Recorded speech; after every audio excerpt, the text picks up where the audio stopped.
escalated from Twitter to sweatshirts. Sports Wednesday, people. Dale. Should the Patriots want to sign Tom Brady to a new deal? That is an interesting question. For the record, he is signed through the next 2 seasons, so you don't have to worry about it too much. But people did think he'd be signed by now, and the offseason has gone by and he hasn't re-signed. So I understand why this is interesting to the media and fans to talk about, well, how much longer could he possibly keep playing? But this is a relationship that he has with Bob Kraft. They're going to figure this out together. Bob Kraft has already shown you by overstepping Belichick and sending Garoppolo away that he sides with Brady on this stuff. And the Krafts have said publicly that they will let Brady end the way that Brady wants to end. That's a commitment you don't often get from ownership. Yeah, he's the reigning MVP, so obviously you want him on your team. The reason why they should want to re-sign him is not necessarily because of his play or how long he's going to play, but because of his cap number. It goes up to 22. He's played under the last several seasons in the teens, which allows them to go out and get more help to go after this final, maybe second to final, maybe penultimate championship run. Who knows? He might play forever. Yeah, that's the thing, though, that they negotiate like very few negotiate. He consistently does what is best for the team, and the team consistently does right by him, even if they have to trample Belichick to do it. I think the interesting question here is, does Tom Brady want to sign an extension? Are we sure that Tom Brady wants to continue to play? I know that we all think he does because the story goes he ran Garoppolo out of town, but Tom Brady's behavior as of late seems very un-Brady-like. He's doing TV shows. He's putting out things on Facebook. He's selling books. He's cultivating an image, preparing for a transition, it appears to me. No, it appears to me that he's doing all that stuff because he's totally comfortable and he's telling everybody, I'm playing till 50. I have power now, because he's saying on Facebook, on his TV show, in his book, I'm playing till 50. Brady, are you kidding me? He's gone, man. He's ready to go into a senior home. You know, they need somebody younger, somebody who can scramble, around the pocket, somebody that can go deep, can go short, somebody that can go behind That person is Gronkowski, and that person is Juanito Football. Yes. He'll get a hell of a deal with them. He's ready to play Johnny for free. Football. Kraft is a bottom line guy, but he sees 25 million, 50 million against zero. You know what his decision is going to be? Juanito Football is back. Juanito Football. Is Mike D'Antoni full of it when he says the Rocket season won't be diminished without title? Full of it is what my father said there. That could be complicated. The it is in both words. You can understand how that would happen. Now, D'Antoni's not full of it. He's looking at guys on his roster like Chris Paul and James Harden, guys that are reputed, whether he believes it or not, or they believe it or not, to be weak in playoff situations. And so he's trying to minimize expectations because this team has been better than any team we've ever seen during a regular season. The way their offensive rating has worked, even with Mute out now for their defensive rating, they've still been totally overwhelming. So they need to win a title in order for us to remember them that way.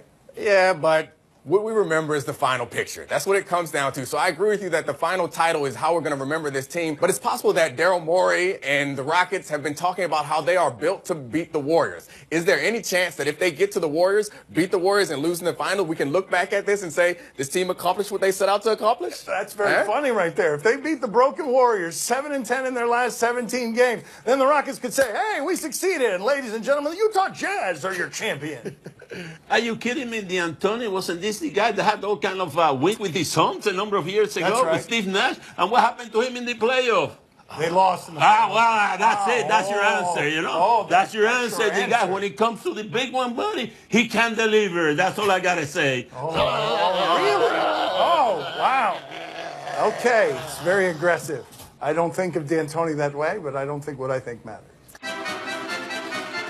Is Donovan Mitchell's right that Ben Simmons is not the true rookie? Sorry to wake you, Dominique. Let's check in here with the Utah Jazz rookie, who's an actual rookie. Let's see what we've got here. This is the T-shirt rookie. We're in the semantics of Rookie of the Year. I love that a player for the Utah Jazz has actual swag. Go ahead and name all the players in the history of the Utah Jazz. Short Shorts, John Stockton, Jerry Sloan washes his hair with a bar of soap. Give me all the people in the history of that franchise that are willing to do stuff like this to Ben Simmons, because you just trolled him, and Jazz players never do that.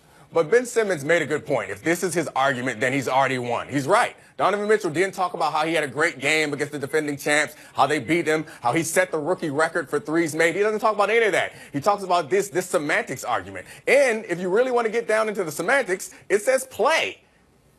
That's an argument on the side of Ben Simmons. He did not play last year, so Ben Simmons falls into the definition of a rookie based on Donovan Mitchell's own T-shirt. All right, he's getting trapped with the semantics and the logic of this. I just want you to absorb how fun this story is. This guy is basically not saying he's a better player than Ben Simmons. He's saying he's more of a rookie than Ben Simmons. It's a terrible That's not argument. really something to celebrate on a T-shirt. His T-shirt should say 186-0, which would be the number of threes that he hit versus the number of threes that Ben Simmons hit. That's the way to go. You guys are wrong. You guys are wrong. That's not the T-shirt. It's a hoodie. Oh, it is a hoodie. That's right. My It's not a father, t-shirt. you know It's a what? hoodie. It's not a T-shirt. It's not a sweatshirt. I'm sorry, Poppy. You got to recognize the latest styles. All right, my bad. All Dressing, right, man. I'm sorry. You're the one who recognizes game around here.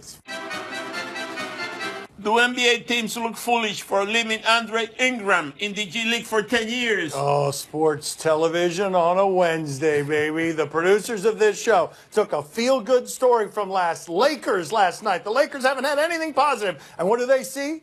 NBA teams overlook guy who's been in the G League for 10 years. Who can we blame? He went off last night, 19 points, 3 blocks. It was a feel-good story everybody in the NBA was rooting for. This guy who has toiled and toiled and toiled got his star night. And remind me of one night that Ivan Johnson of the Atlanta Hawks mesmerized the TNT crew because he was doing stuff like this. He looked this big and bad. Everybody was scared of him.